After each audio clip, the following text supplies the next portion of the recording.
Монтана е готова за есенно-зимния сезон с всички текущи ремонти, с основния ремонт.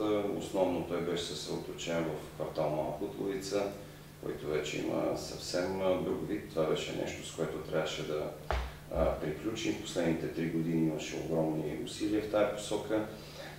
Другото много важно нещо, което става да приключим до края на годината, това е изграждането в груб строеж на храма Свети Дух.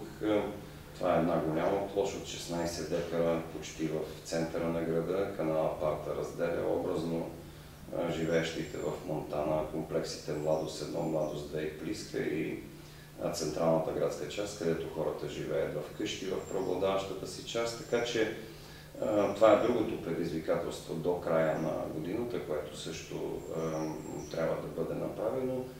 Програмата ни за публично-частни партньорства над 120. Това е най-активното включване на граждани от Монтана в тази година. Това е 3-та година. Тя бележи изключителен ръст и бум, бих казал, в искания за участие на граждани. Това е нещо изключително хубаво и приятно в момента.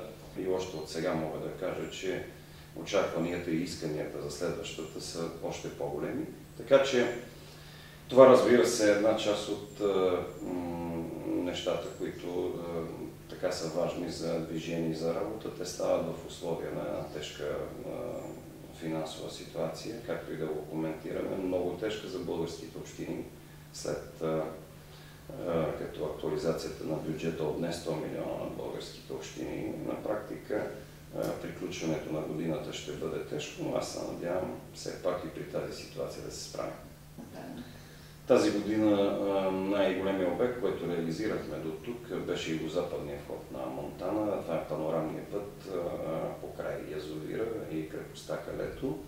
Изпълняваме още 2 проекта по европейска програма, по човешки ресурси за социални асистенти и административен капацитет с още 4 общини. Това е, което изпълняваме в момента.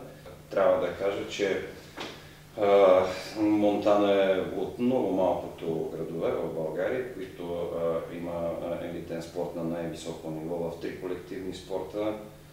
Това е футболният отбор, който е в А-група, женския баскетболен тим, който също е Суперлигата по баскетбол и мъжкия волейбол. Очакваме тези дни да запазим мястото си в Суперлигата по волейбол и да продължим през тази година с 3 колективни спорта в Суперлигите на България, което е доста хубаво. Има огромен интерес от всички граждани на Монтана, пък и не само, бих казал, от целия регион.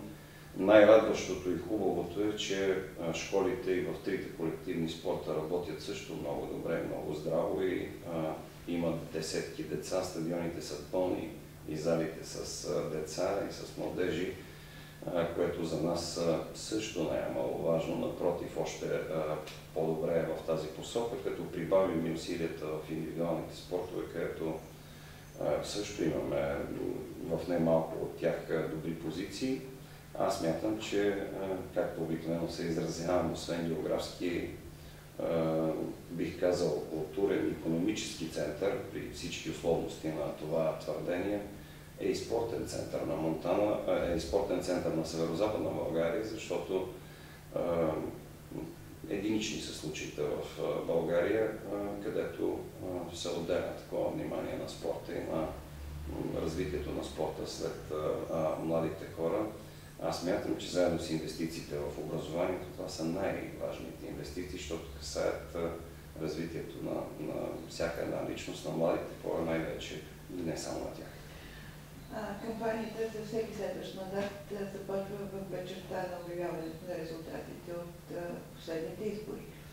Какво смятате, че ви предстои за напред като политик? Следващата година ще има местни избори, ще има президентски избори. Ами за сега в историята на Монтана така се случи, че изравнявам рекорда на Тодор Гранчаров, който между 1907 и 1911 година е карал 3 поредни мандата в Фердинанд, в нашия град. изравних това постижение. За мен това е много задължаващо, защото тогава в предходния период кметовете са избирани от градския съвет, а сега пряко от хората. Аз мисля и се надявам, че имам подкрепата на гражданите за политиката, която провеждаме в момента с екипа на общината, която е най-голям работодател в областта. Имаме много възможности в този период да реализираме една значителна част от тези проекти, които в момента, за които говорих. И в крайна сметка от това ще зависи какво ще бъде продължението. Не съм мислил, има още една година до края на този мандат, има много работа, има време да помислим.